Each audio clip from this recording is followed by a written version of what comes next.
Hi, welcome to my next video on general organic chemistry. So in this series of videos I am explaining to you how to predict the products easily for any organic chemistry reactions based on some few small tips and tricks. So far I have given the first tip that I gave is the organic schema, where you have to create plus minus in the reactant and the reagent and stabilize the intermediate by separating the leaving group. And the second tip is you have to identify the reaction by looking at the reagent. So you should know what type of reagent that is being given to you, whether it is an acid or a base or a nucleophile or an electrophile. So depending upon that, so if you have nucleophile you will have substitution reactions. If you have electrophile you have either substitution reactions or addition reactions like so. So depending upon the type of the reagent you will have the reactions getting, the products getting predicted.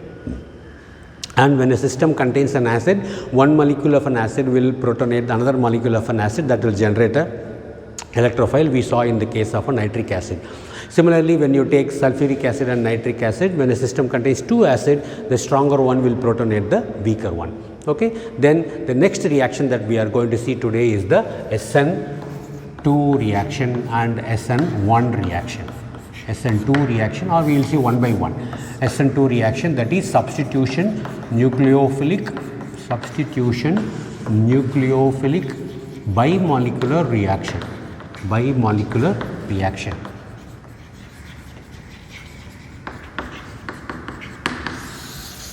Substitution nucleophilic bimolecular reaction. So the name itself will give you all the clues. Say for example, if you take any alkyl halide and then you treat this with a nucleophile, this nucleophile will be replaced here. So this will shift this here and you will have the plus here. So you will have the R nucleophile that is getting attached to plus X minus will go. So this is the overall reaction that takes place in the case of a SN2 reaction. Now let us see some of the features of the SN2 reaction which are very important in identifying whether a given reaction will undergo SN1 or SN2 type of reaction. Okay. The first feature is it takes place in one step. This reaction takes place in one step. It's called as a concerted mechanism.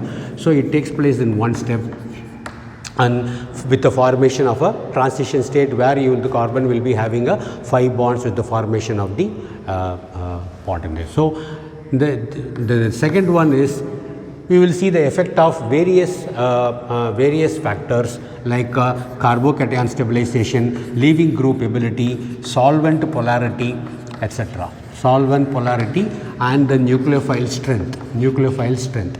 So all these factors will influence the SN2 reaction. So let us see one by one now.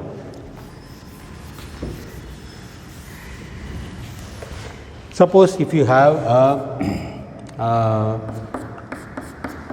alkyl halide like say methyl bromide, and when now if you add a nucleophile to this, say for example OH minus, if you add a nucleophile to this, now what will happen is whenever you have studied in 11th standard in chemical bonding chapter that whenever two atoms combine together to form a bond, there will, according to molecular orbital theory, you will have two types of orbitals that is getting formed in this case. So one, you will have the atomic orbital where the electron associated with the bond will be residing in that, and you have antibonding orbital, usually it will be empty.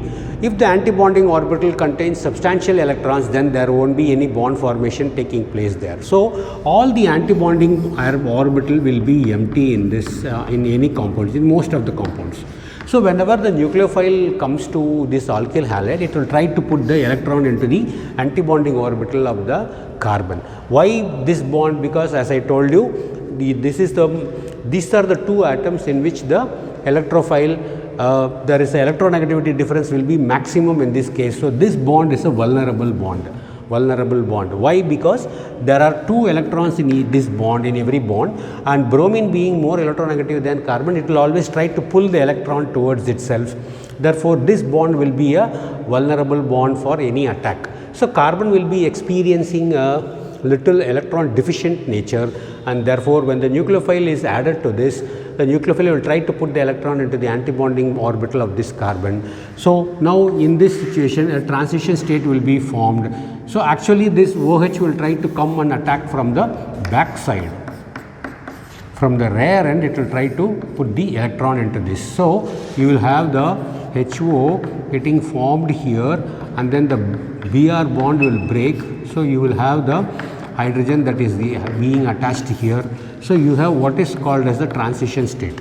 So a transition state is a hypothetical state which is predicted to show which bond is getting broken and which bond is getting formed, because chemical reactions are after all breaking of bonds and making of bonds. So any intermediate or transition should be showing you the which bond is getting broken and which is getting formed here. So once this nucleophile comes and dumps the electron, comes closer and closer and closer, this will go off. So in the next step Br minus will come out. This will take up the electron, this will take up the electron from this bond and this will come out. Therefore you will have the HO getting attached here, and you will have this methanol getting formed here. So this is a very simple reaction, substitution nucleophilic bimolecular reaction. Now once you have understood this concept, we can see that suppose now this is, if this dissociates, you will have CH3 plus and Br minus and Br minus. So this is a 0 degree carbocation. That is, carbocation is not attached to any carbon. Therefore this is 0 degree carbocation. This is highly unstable. This is highly unstable because there is no group to stabilize this, no resonance, no inductor effect, no hyperconjugation or anything. So this is highly unstable. Therefore you can see that, and since this all hydrogen atoms are very small atoms, the nucleophile can come easily and put the electrons into the antibonding orbital of this carbon, and therefore this reaction can easily take place. Suppose instead of methyl bromide, suppose if I give you ethyl bromide, say for example you have CH3, C, then you have H, and then you will have the Br. Suppose if the OH minus comes here, now you have this antibonding orbital here, and suppose if I take instead ethyl bromide, and then if I take another compound like this. So what is this compound? 1, 2, 3. So 2 bromopropane or isopropyl bromide, and you have another compound like this, say CH3, C,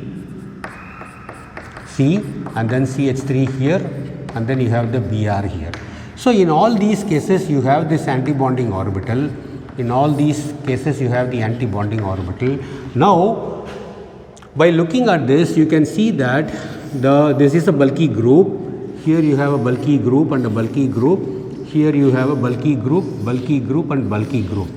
So when you add a nucleophile, to add this electron to this antibonding orbital, you can see that in the case of the nucleophile can put electron here relatively easily because there is only one bulky group. So it can actually, you can draw an arrow like this, it can go easily like this. So with the two hydrogen being small atoms, the nucleophile can enter and put into the antibonding orbital or electron into this antibonding orbital. But here if you see again, you can again try to put the electron like this. So it will have to enter into this because hydrogen being the small atom and these two being bulky group, this will cause what is called as the steric hindrance. So when this causes steric hindrance, so the nucleophile cannot enter into this area, therefore it has to reach this area and try to put the electron into the antibonding orbital of this carbon. Now here if you see, it's very difficult. Here, in all these three places, the nucleophile will be struggling to put electrons into the antibonding orbital. Therefore here the reaction will be very difficult to take place. So if you look at the order of reactivity, you will have methyl bromide can, so in this it can put the nucleophile can put the electron easily. So the order of reactivity will be 0 degree carbon, 0 degree carbocation will be more reactive, followed by primary carbocation, followed by secondary carbocation, followed by tertiary carbocation. So you can see that if this dissociates, this will be minus, this will be plus. So this is a secondary carbocation, this is a primary carbocation. Carbocation attached to one carbon, you say primary carbocation. So here if this becomes minus, this becomes plus, carbon attached to two carbon, therefore this is a secondary carbocation. Here you can see carbon attached to three carbon, so this is tertiary carbocation. So as you can see, in tertiary carbocation, the nucleophile cannot put its electron into the antibonding orbital of the carbon. So the order of reactivity of carbocation in the case of SN2 reaction will be in this order, 0 degree to tertiary carbocation. Okay. So now let us see how does the leaving group helps in this reaction. So if you look at the leaving group, if you take the various halides, so F minus, Cl minus, Br minus, I minus. So if you look at the size of these atoms, the size of this atom increases like this. Size of the ion, generally anions are bigger than the corresponding atoms, and down the group atomic size increases, you know, therefore the anionic size of anionic radius also increases down the group. So in the group 17 halogen group. So bulkier the group, easy to leave. Any group which is big in size can easily come out when compared to small group. Therefore, if you compare CH3F, CH3Cl, CH3Br and CH3I. So the order of reactivity will be this way. Order of reactivity will be this way. So the iodide will always have a faster reaction of SN2 reactivity when compared with fluoride, chloride or bromide. Again, if you look at this, the position, suppose you have CH3, CH2, CHF, and then you have, okay, so we'll see that later. So when you have the different halogen group, the order of reactivity of SN2 reaction will be based on the ability of the leaving group. So we call this as fugacity term. Just be familiar with the term. Because sometimes you may have a different word that is getting asked in the entrance exam, which will help you to identify what is the question that is being asked. So leaving group ability is defined as the fugacity order or fugacity strength. Okay. So this is the leaving group ability which decides the SN2 reactivity. Then the solvent polarity. Solvent. So in the solvent you always have two types of solvent. One is called as polar solvent, another is non-polar solvent. So in the previous video itself I have explained how does this the classification. Polar solvent, you will have the charge that is getting separated, that is there will be a net dipole moment possessed by this solvent. So you have polar protic solvent and polar aprotic solvent that you have. So protic means this solvent will have a proton here. So all these alcohols, etc., all these will have protons, and aprotic will not have protons. So you have DMSO and DMF and etc. And non-polar all benzene, pyridine, THF, like that, you will all non-polar solvents. So if you add, suppose if I take CH3Br and if I put it in a polar solvent. So what happens here is, if you put a polar solvent like water, if you put it in a polar solvent like water, the nucleophile that is getting added, now this will be surrounded by water molecule. Like this. For simplicity's sake, I am putting it as WW. This is how the water molecule, the electrostatic interaction between the water molecule and the nucleophile will take place. So if you add a polar protic solvent, then the nucleophile will be masked, it will be totally hydrated, and the nucleophile will not be able to put its electron into the antibonding orbital of this carbon.